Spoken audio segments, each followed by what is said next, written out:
Las 4:30 de la tarde abrimos ya nuestro tiempo de debate. Hoy nos acompañan Jesús Hernández Aristu, Alejandro Navas y Joaquín Yagüe. Jesús, ¿qué tal? Bienvenido, buenas tardes. Pues muchas gracias aquí de nuevo. Gracias por estar con nosotros.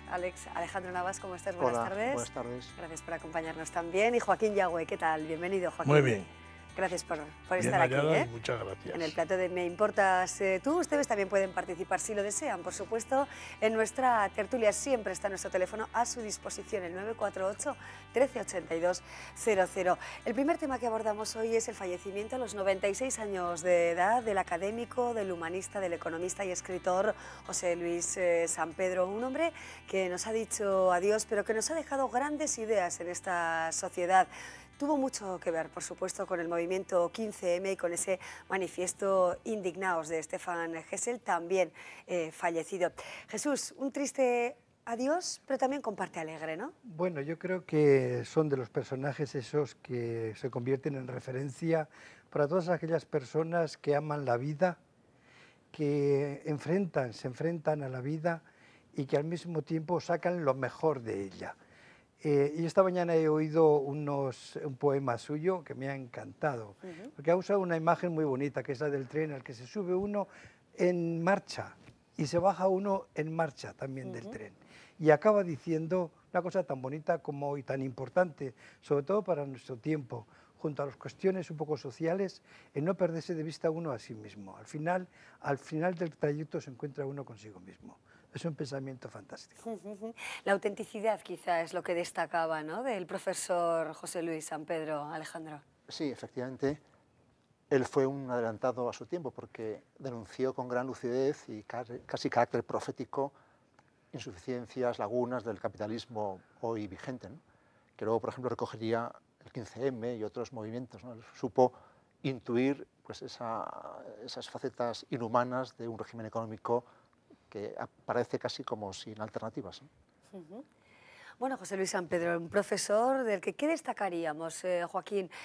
Por su perspectiva del momento también, ¿no? Sus planteamientos en materia económica, una economía más solidaria, más humanista, hablaba de los excesos del capitalismo, se refería al humanismo crítico. ¿Qué destacaríamos de él? Yo precisamente ese afán que él siempre tuvo, y por lo menos el objetivo fundamental de él creo que es humanizar la economía.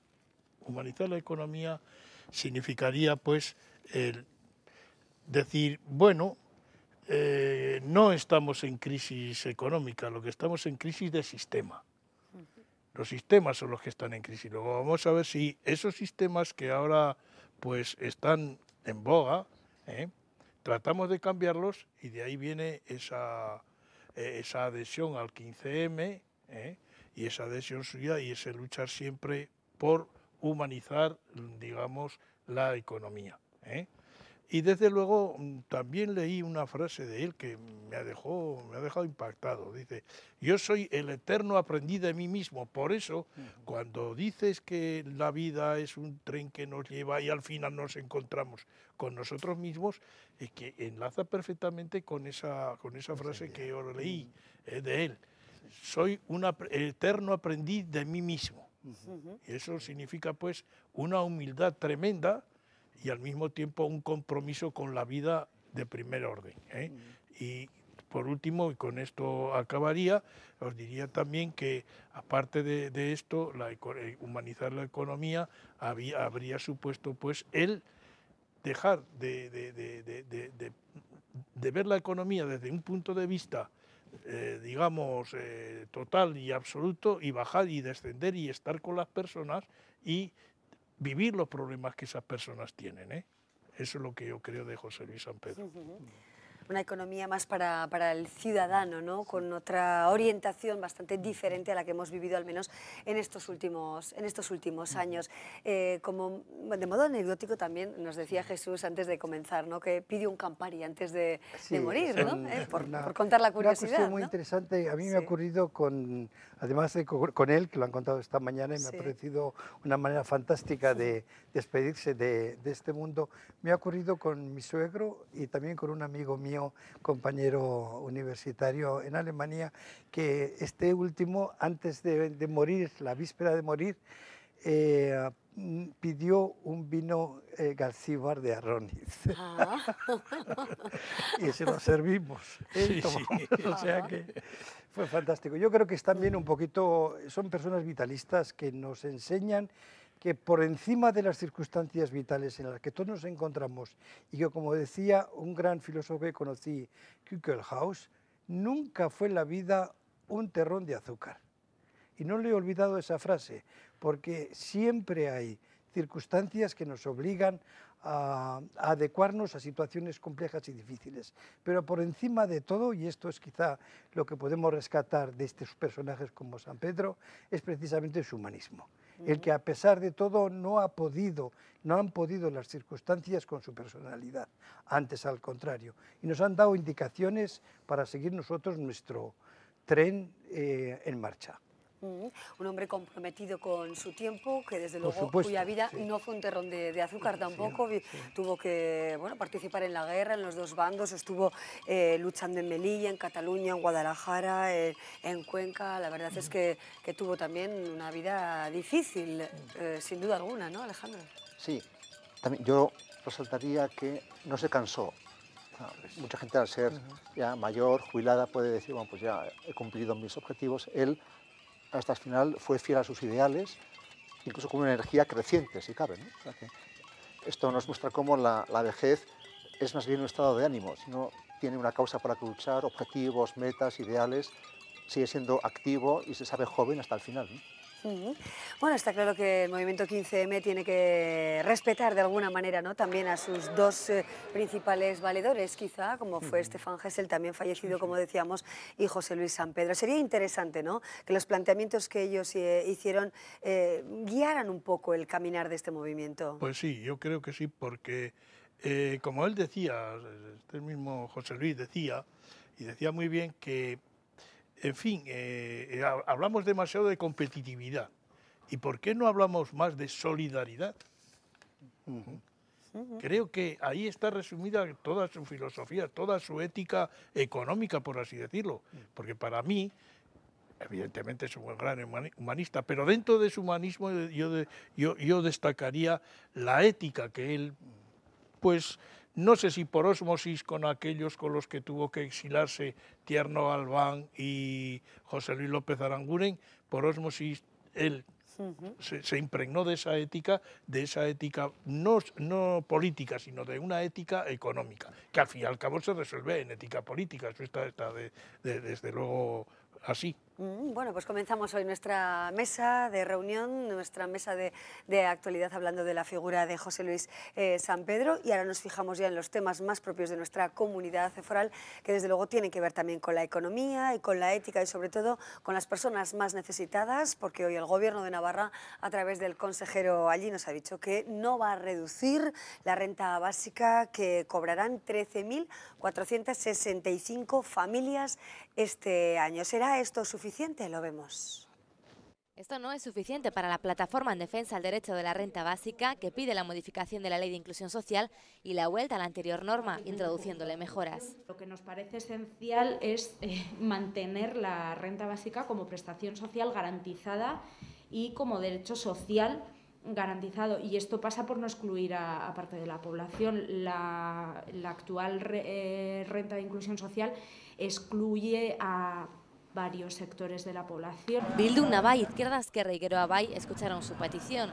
La han plasmado en una proposición de ley foral cuya admisión a trámite se debatirá este jueves en el Parlamento. Para que pueda seguir adelante, necesita el apoyo del Partido Socialista, pero el PSN ha propuesto su propia modificación de la ley. Supone la eliminación del itinerario de empleabilidad para centrarse en cubrir las necesidades básicas y se amplía la percepción de la ayuda en varios supuestos. Menores, personas en situación en especial vulnerabilidad, personas que hayan perdido la residencia legal por haber perdido el empleo. El Ejecutivo Foral no se plantea de momento modificar los requisitos para recibir la ayuda. Para llegar a más gente y más personas que estén pasando este drama que se está viviendo en este momento en Navarra, estamos haciendo partícipes de la propia estrategia foral de la inclusión social con todos los agentes sociales. Este año cobrarán la renta de inclusión social 13.465 familias.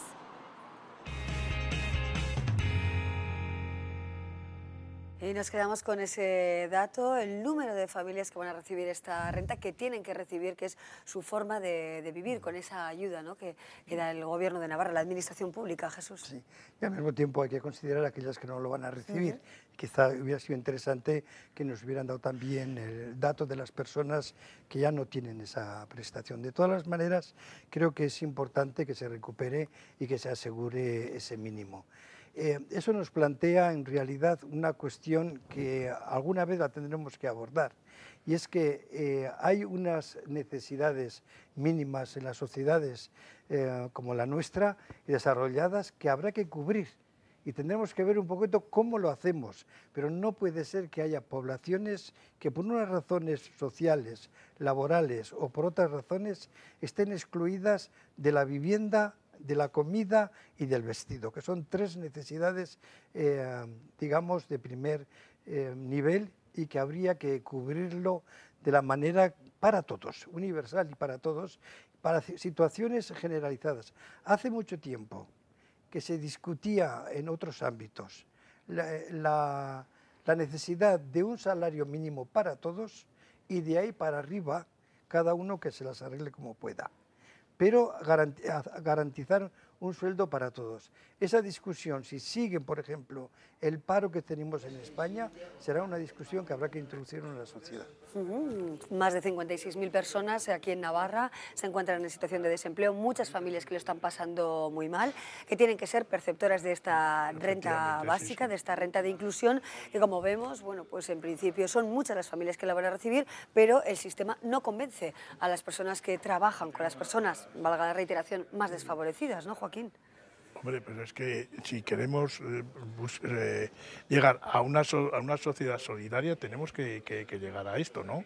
A que los más desfavorecidos pues tengan un acceso a las tres, digamos, necesidades básicas del hombre, ¿no? Vestido, comida y habitación. De lo contrario, pues estamos viviendo en una sociedad, no una sociedad humana, sino infrahumana. Entonces tendríamos que dividir, o si quiere repartir, la riqueza entre todos. La forma, vamos a ver cómo la podemos realizar esa forma, ¿no? No quitándote a ti lo que tienes para dárselo a este, ¿no?, sino repartiendo equitativamente a cada uno lo que necesita, ¿no?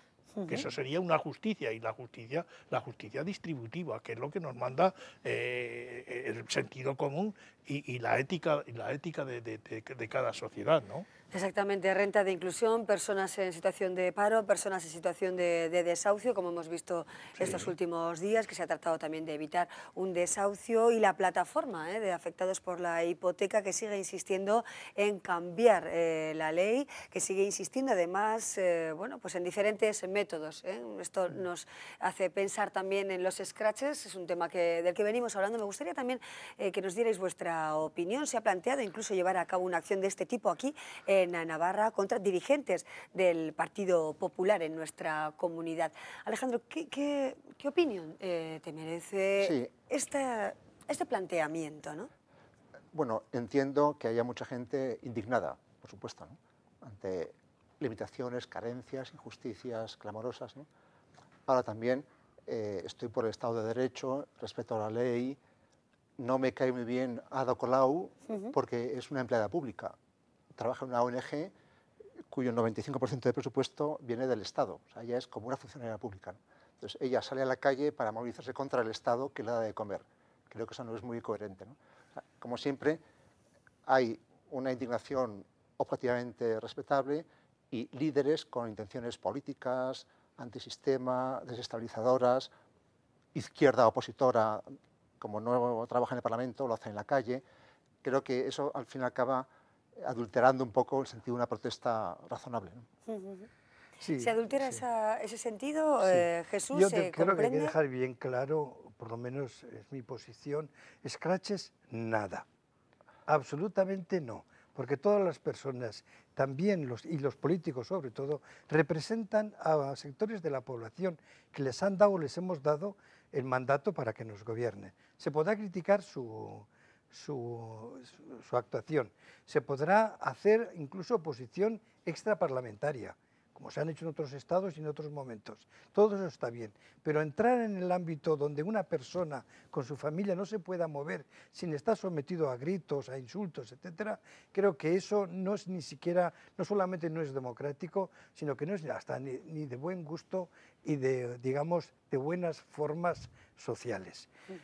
Lo estoy absolutamente de acuerdo que el problema es suficientemente grave para hacer oposición extraparlamentaria, pero no en los domicilios de nuestros políticos. Es un cauce cuestionado. Hoy preguntamos acerca de él, qué opinan nuestros contertulios, y si ustedes también, por supuesto, quieren mostrar su opinión, pueden hacerlo.